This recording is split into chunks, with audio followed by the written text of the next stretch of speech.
Some of you are saying things you don't really mean.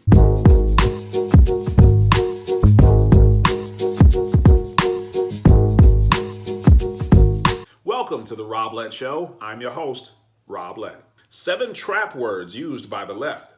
That's the focus of today's podcast. Not a whole lot to unpack here today. Today I want to talk about something I call trap phrases. Now, a trap phrase is a phrase or a word that's specifically designed to mislead you or to sugarcoat something. As a national speaker, I can tell you that words are far more powerful than people give them credit for.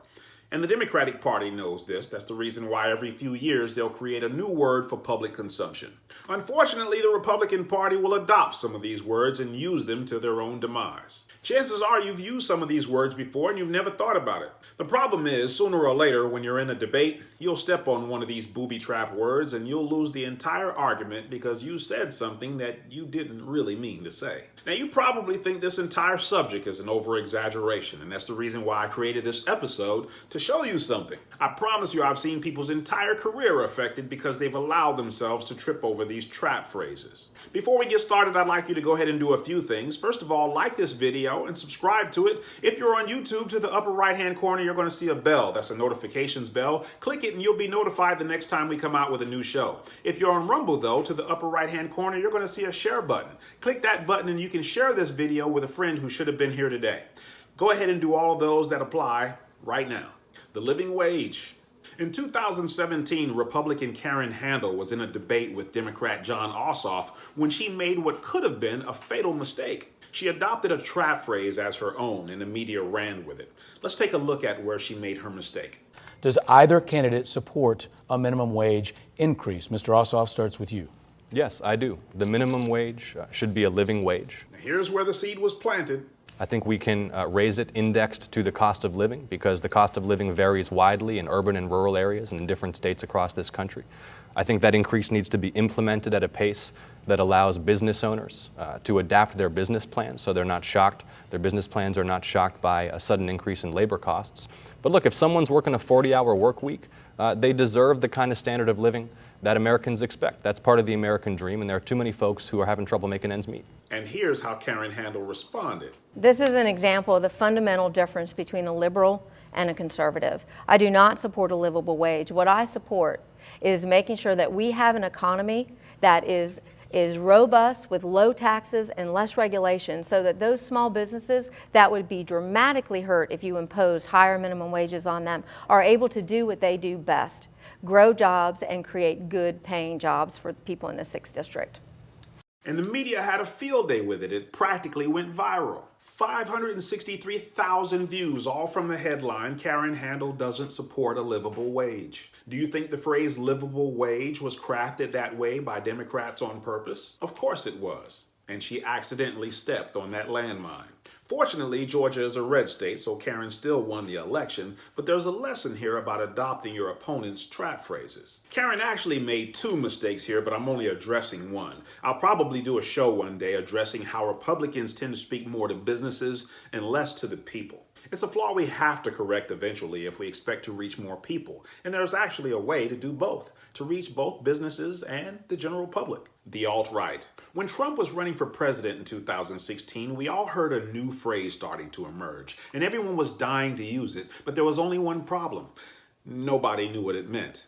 Political commentator Milo Yiannopoulos was all the rage back then. Listen as the journalists try to pull out of Milo what the alt-right is, because actually, they don't know. So we want to also ask you about the alt-right. In a recent speech, Hillary Clinton basically referred to you and other people, didn't name you directly, but she quoted the Wall Street Journal. She said, alt-right is short for alternative right.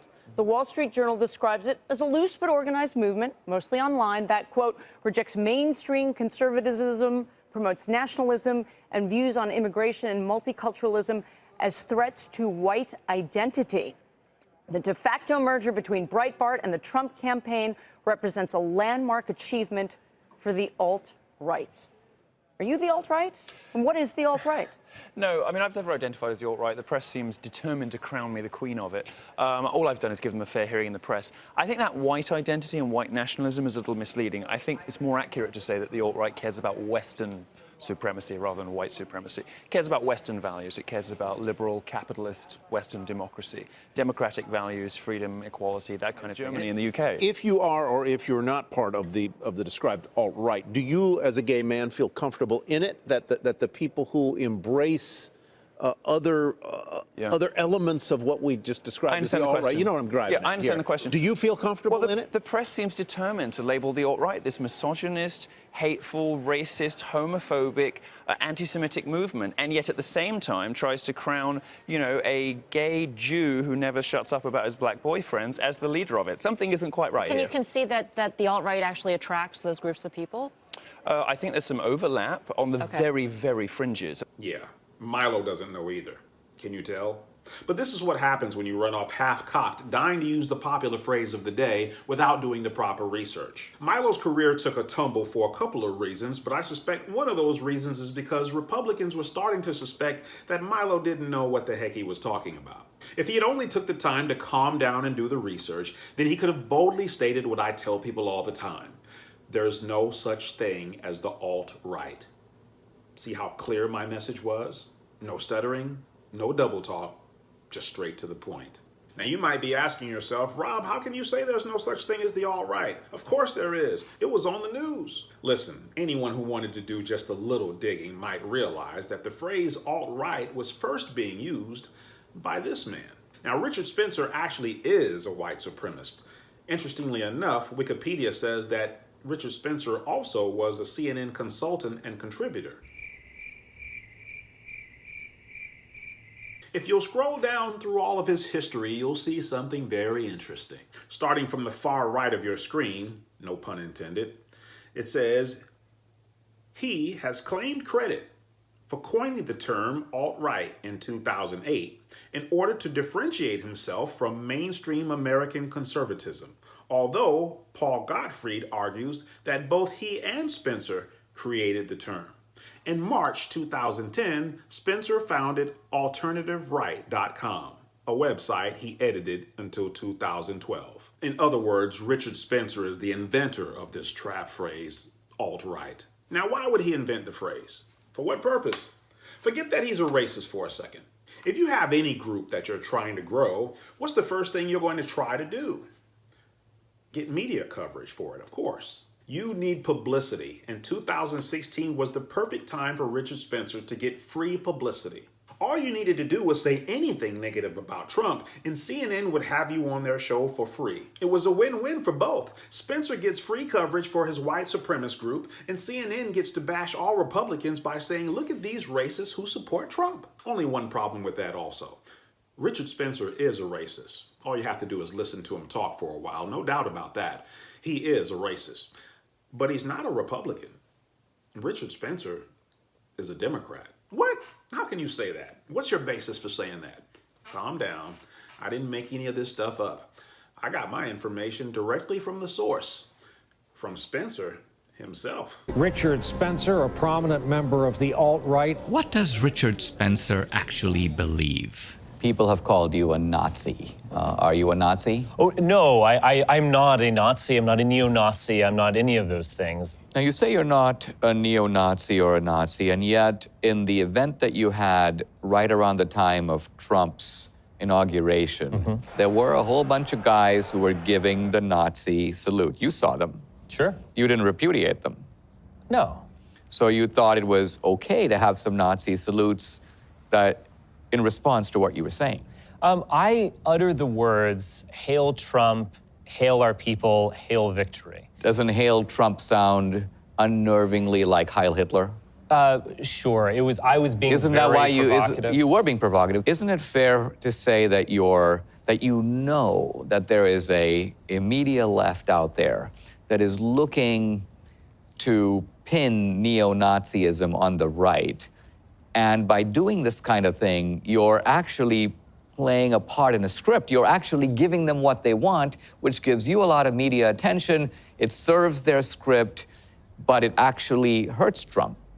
No, I don't think the alt-right has hurt Trump in the slightest bit. So as I would say as a conservative, I'm conserving the philosophy and the principles of the American founding. You're not. I've been critical of the American founding and throughout my writings, my career. Sure. What was wrong with the American founding? This notion that we will create a state to protect human rights or individual rights. I mean, no state in the history of the world, including the United States, was ever created like that. So all men are created equal, true or false? False, obviously. What about the idea No that... one actually believes that. I mean, seriously, no one believes that. The idea that, let's say, we have a right to life, true or false? A right? I don't think we have rights to really anything. I don't think we should ever pledge allegiance or worship legal documents. And would you agree that at the end of the day, it is the individual who serves the state and not the other way around? There are duties that we have to the state. But this notion of a limited government, which, you know, as you know, the founders saw the government as the enemy of our rights. In other words, Not really. Well, look at That's the bill. Reaganism. Let's look at the Bill of Rights. Congress shall make no law doing this, and Congress shall make no law doing that. So our rights, our First Amendment right, our Second Amendment right to own a gun, our Fourth Amendment right, are seen as protections against a government. No individual has a right outside of a collective community. You have rights, not eternally or given by God or by nature. Who gives them to us? You have them because you're a part of this community. Ultimately, the state gives those rights to you. So the state is the source of rights, not the individual. It simply is. What would be your take on, say, Reagan? I do not think that he was a great president. Who's your favorite president? There is something about Jackson. There's something about Polk as well, someone who only served one term. But I mean, Jackson and Polk, as you know, both Democrats. Party is just the vessel that one uses. I mean, Jackson's the founder of the Democratic Party. You can find perhaps elective affinities, perhaps kind of ironic affinities between myself as an identitarian and a progressive Democrat from the 1920s or something. Have you seen the movie Birth of a Nation? Yes, I have. What did you think of it? It's an amazing film, one of the most important films ever made. Certainly a racialist component to that. It appealed to many Americans, including many presidents. Right, well, that's my point, is that a progressive Democrat, Woodrow Wilson, shows that movie in the White House to the cabinet, and this leads to a kind of Klan revival around the country. So you see why I'm placing you in that tradition, because that's your team. If that's progressivism, then I guess I'm a progressive. Spencer's not a Republican. He doesn't like Trump. He doesn't like Reagan. He doesn't agree with any of the founding principles. All of his favorite presidents are Democrat. Nobody ever took the time to ask these questions of Spencer, except for Dinesh D'Souza. This is diabolically brilliant to pretend you support Trump when it's all a marketing ploy to promote your racist group. And CNN is willing to help, of course. Stop acting so shocked. We've seen this all before. I remember when the Jussie Smollett case broke. My dad called me and he said he just didn't understand why someone would tell such a huge lie like that. It just didn't make sense. I told my dad, sadly, it does make sense. It makes perfect sense. Jussie Smollett realized the same thing Richard Spencer realized, which is that the media was desperate for anything anti-Trump. If you could provide them with a blockbuster, you'd be an instant celebrity. He probably imagined himself making all the rounds on all of the talk shows, perhaps writing a book about his life, perhaps even being invited to speak at the Democratic National Convention. All of it would pay better than being on a show that very few people even watched. But you know how the rest turned out. Till this day, he's still free. What do you feel people need to hear the most from this story? I think that what people need to hear is just the truth. It's just the truth. Miss me with that alt-right garbage. When a Republican tells you they're pro-life, there's really nothing to explain. I am for the life of babies, whether they be born or unborn. Pretty clear. Democrats knew they instantly had a problem because if you're in opposition to pro-life, then you're supposed to be pro-death. But that would never sell. Who would vote to be pro-death? Nope. Back to the lab they go, and they came out with pro-choice as a trap phrase. Ah, that's better. I mean, who doesn't like having choices, right? Just don't ask them a choice to do what. Then it gets kind of messy. Why do Republicans even use the phrase pro-choice in their debates? We're letting them off the hook so that they don't have to face what they really mean. Let them be on the defensive. Even the name Planned Parenthood is an oxymoron, because chances are, if you have to go there, you didn't plan to be pregnant, and you're certainly not interested in parenthood. That's kind of obvious. I'm really surprised at how women have allowed the Democrat Party to hijack their feminist movement. At the very end of this video, I put a link especially for the women watching this. You don't want to miss how the Democrat Party has hijacked everything you fought for. It's funny to watch Democrats in action. Some of you may be old enough to remember when the Democrats used to say all of our environmental issues were due to something called global warming. They tried that trap phrase for a while, but Republicans were tearing them apart. Every time a news report came out that we were expecting record cold temperatures, it shot down the so-called theory of a climate crisis. I've just returned from a place so piercingly cold, it gives me the shivers just thinking about it.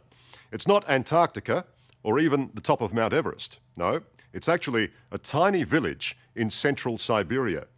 In Oymyakon, it's so cold your eyelashes freeze together. So what did the Democrats do? Back to the lab, of course. They rebranded. No more global warming. Did we say global warming? We meant to say that the climate was changing. Yeah.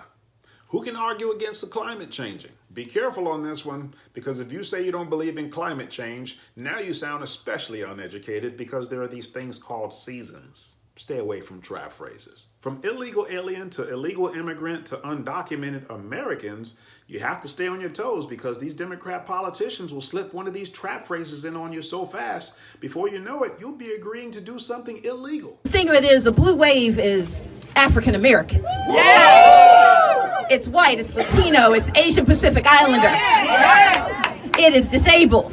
Yes! It is differently abled. Yes! It is LGBTQ. Yes! It is law enforcement. Yes! It is veterans. Yes! It is made up of those who've been told that they are not worthy of being here. Yes! It is comprised of those who are documented and undocumented. Yes! Do they realize she just admitted to letting people vote illegally? And they talk about voter suppression. Another popular trap phrase is the phrase assault rifle. Democrats are already setting the premise that your firearm isn't for your own protection, but to attack someone. Listen, words have meaning. When you're a Republican adopting these trap phrases just because it's the new popular word of the day, you don't realize you're eroding your own principles. I challenge our Republican lawmakers to change the narrative on some of these topics. Why aren't we referring to these assault rifles as defense rifles or protection weapons? Why are we always playing catch up? It's amazing to me how many of the poor and middle class actually buy into this whole tax the rich garbage. The Democrats actually play to the ignorance of the masses. One of the trap phrases that I think is so dishonest is the phrase corporate tax, because it leaves the uneducated with the impression that they're sticking it to the rich, when in reality... Can you tax business? What's business? There's no business to be taxed. There are people. Only people can pay taxes. Can I tax this floor? Can I tax the building? The building can't pay taxes. Only people can pay taxes. So when you talk about a tax on business, it has to be paid by somebody. Either it's paid by the stockholder, or it's paid by the customer, or it's paid by the worker. There's no other way it can come from. Did you understand that? That you can't tax a chair, that you can't tax a building? All a corporation is a stack of papers filed with the Secretary of State. But how many Americans don't get that you can't tax a stack of papers? That tax increase actually got moved to a human being somewhere. And many Democrat supporters will be shocked to find out who they actually stuck it to. Well, we'll never get it all, but we unpacked enough for now. There's obviously more than 7 trap phrases. I just touched on a few that we use all the time. But in this episode, we touched on the livable wage. We touched on the alt-right. We talked a bit about the phrase pro-choice and climate change, the phrase undocumented, assault rifle, and finally, we addressed corporate taxes. Do this. Watch our next podcast. It's the episode I was telling you about. Where are all the women? Because some of you say you're for women's rights, but you've been pretty quiet lately. Watch it now by clicking the video to your left. To your right is our latest video. Click either one to go there right now. And I'll leave you with my final thought today. Words are free. It's how you use them that may cost you. I'm Rob Lett, and I approve this message. Wage.